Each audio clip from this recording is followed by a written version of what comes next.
แผนกอุตสาหกรรมและการค้าแขวงมอบใบย่องโยให้แก่บุคคลดีเด่นประจำปี 2023 ตอนบ่ายของวันที่ 9 เมษายน 2025 นี้ที่ห้องประชุมห้องการอุตสาหกรรมและการค้าเมืองบุญเหนือทางแผนกอุตสาหกรรมและการค้าแขวงพงศลีได้จัดพิธีมอบใบย่องโยสรรเสริญให้แก่บุคคลดีเด่นของขบวนการแข่งขันย่องโยรักษาและพัฒนาประจำปี 2023 โดยการเป็นประธานของท่านวิศรเหล่าเมารองเจ้าแขวงผู้ชี้นำของเขตเศรษฐกิจแขวงพงศลีเข้าร่วมมิทันธนุคำปิจวงศ์หัวหน้าแผนกอุตสาหกรรมและการค้าแขวงตลอดฮอดพนักงานราชการภายในแผนกดังกล่าวเข้าร่วมในพิธีทานธนุคำปิจวงศ์หัวหน้าแผนกอุตสาหกรรมและการค้าแขวงได้ขึ้นผ่านข้อตกลงของท่านเจ้าแขวงว่าด้วยการยองยอสรรเสริญให้แก่บุคคลดีเด่นในขบวนการแข่งขันย่องโยหักศาสตร์และพัฒนาประจำปี 2023 เด็กที่01คศคยลงวันที่25 มีนาคม 2024 ซึ่งบุคคลดีเด่นของแผนกอุตสาหกรรมและการค้าแขวงพงศลีที่ได้รับใบย่องโยครั้งนี้ประกอบมี 39 ท่านหญิง 15 ท่านให้เกียรติขึ้นมอบใบย่องโยดังกล่าว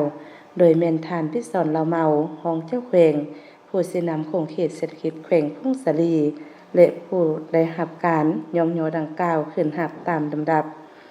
โอกาสนี้ท่านพิศรเหล่าเมารองเจ้าแขวงผู้ชี้นำของเขตเศรษฐกิจแขวงพงศลีได้ย่องโยสมเสยมายังคณะแผนกและพนักงานราชการของแผนกอุตสาหกรรมและการค้าแขวงที่ญาติได้ผลงานอันใหญ่หลวงที่ได้รับการย่องโยในครั้งนี้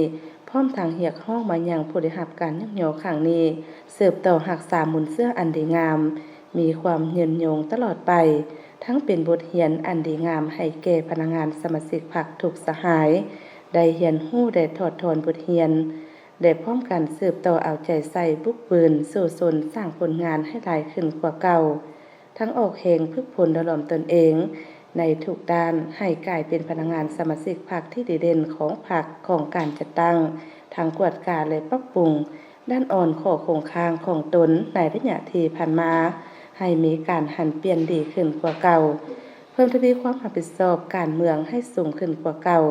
กวดกาคืนบรรดาคาดหมายต่างๆยกสูงความเป็นแบบอย่างน้ำหนาให้แก่ไอ้น้องเพิ่มทวีความเสียสละต่อเวียกงานอันรวมให้สูงขึ้นกว่าเก่าศึกษาอบรมการเมืองแนวคิดให้แก่ไอ้น้องที่อยู่ในความรับผิดชอบของตนด้วยหลายโครงการหลายวิธีการในสาเหตุให้พนักงานสมาชิกพรรคมีแนวคิดอุ่นเอียนทุนเทียงต่อการปรับปรุงกงจักการจัดตั้งแม้นเป็นการท่อนโฮมเบียกงานที่คล้ายคือกันเข้ากันและพร้อมทางลดผ่อนกงจักการจัดตั้งให้น้อยลงพนักงานมีเข้ามีออกมีขึ้นมีลงเชื่อมั่นต่อการนำพาของพรรคก็คือคณะหน่วยพรรคบ่ให้ลงเชื่อกลอุบายมางเพของกลุ่มคนบ่ดี